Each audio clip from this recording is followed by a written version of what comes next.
As beautiful as this film is, Heath, it looks like it was a very difficult shoot. Yeah, it was. It was extremely difficult.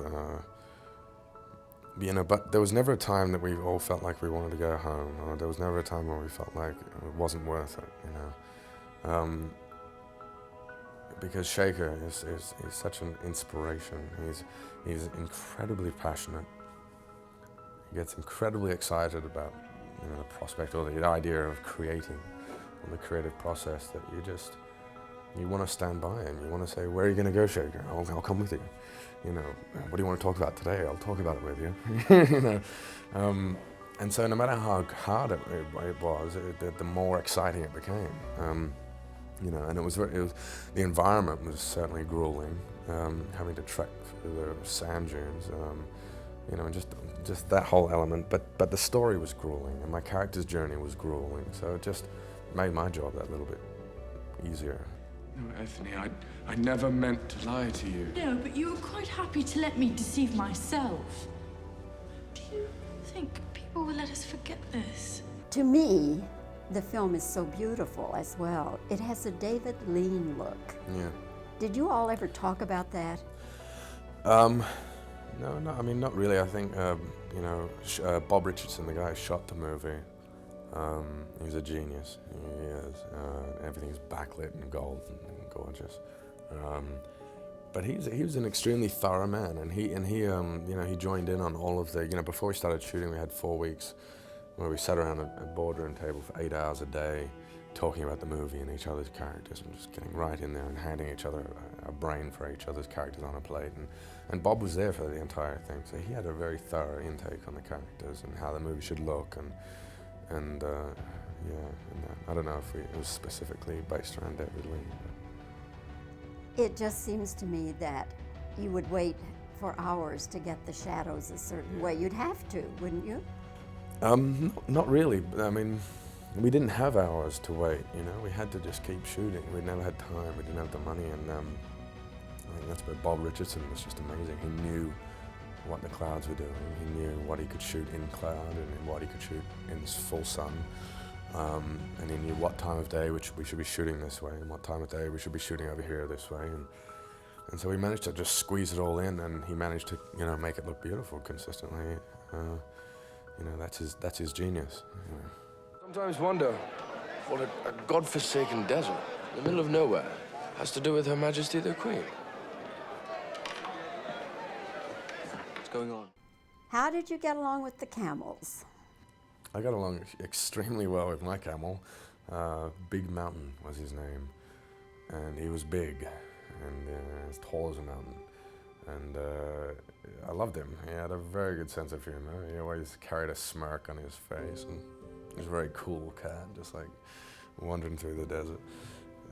I liked him. I'd never ridden a camel before. I'd barely seen one live, so it was fun. We spent a couple of days before we shot the movie where we just climbed up on board and wandered around the desert on camelback. And it was fun. But poor Jaimin, I was stuck with Big Mountain. I had this huge camel that was like towered over all the others, and I was like up on this thing.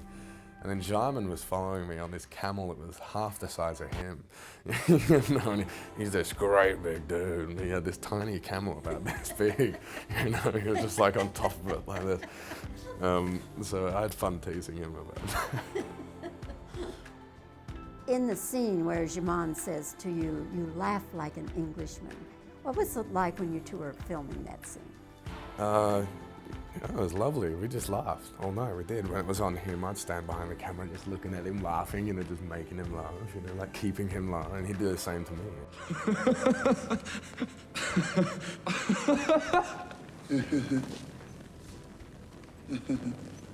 You laugh like an Englishman. It was nice because it was the only time in the movie where I could laugh and I could just relax a little, and I loved it. I loved working with Jaimin. He's a very close friend of mine now from that experience, and I love him dearly. And it was tons of fun shooting that scene.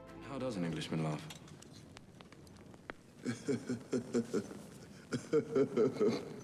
really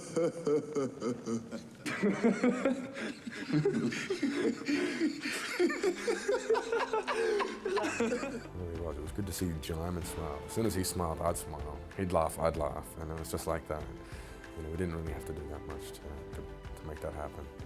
As an actor, I guess you can laugh on cue if you have to. Oh, I can. Who are you?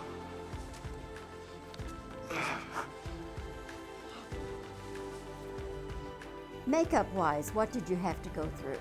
You know, I had fake beards and fake wigs and you name it, so it just made it extra kind of uncomfortable. You know, I had glue like this, all pasted all over my face and all over here and all around here. And sand would whip up and get into the glue and the lacing would be coming undone and I'd have to, you know, constantly be taking out sand and re-sticking it and the heat would produce sweat and the sweat would move the wigs like this and, you know. So I was forever under close eye of Jenny Sherkar, the makeup artist. And, you know, thank God for Jenny because she's a genius and she really did produce a true mask for me to work under. It's not the British! It's the Mahdi! The battle scenes are very intense, yet they are not as gory as some films portrayed them.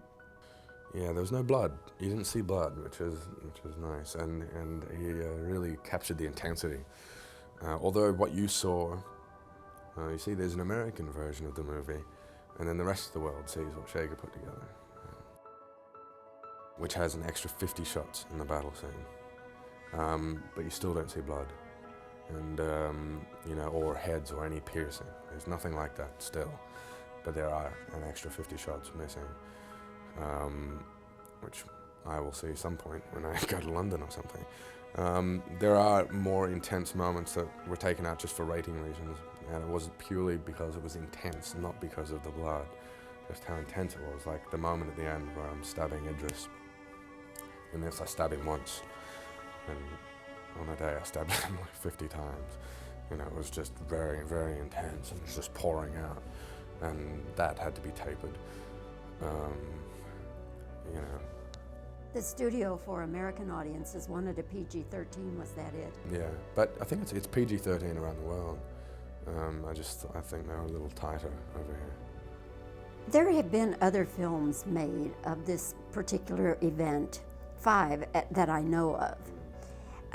And Shaker Kapoor, did he ever allude to the previous films and why he wanted to do it again? No, he didn't, and none of us, we never saw them either. I never went out of my way to watch them, purely because I wanted to start from a clean slate. I didn't want to be influenced. I guess, I don't know the reasons why he wanted to do it again. I guess, you know, he just loved the idea of the story and the journey, and he thought he could bring, I think he, you know, what Shaker brought to it was a spiritual aspect, and because the whole story and the whole movie is so epic and large, but the actual story is so small. You know, it's very small. It's a story of human emotions, and that's timeless. It's a contemporary story. What are you working on now? Nothing. Over the last 10 months, I've been filming. I was in Rome for 4 months doing Cinematography, and then I was back in Melbourne, Australia, doing Ned Kelly, and then I was planning on taking some time off, and this is what I do on my time off, apparently. I used to be so sure about everything. We both were, Ethne. And now?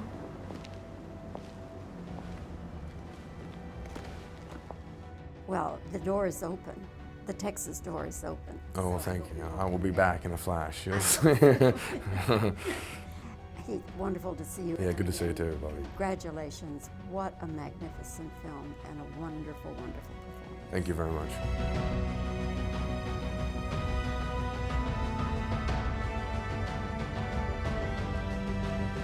Ha ha ha!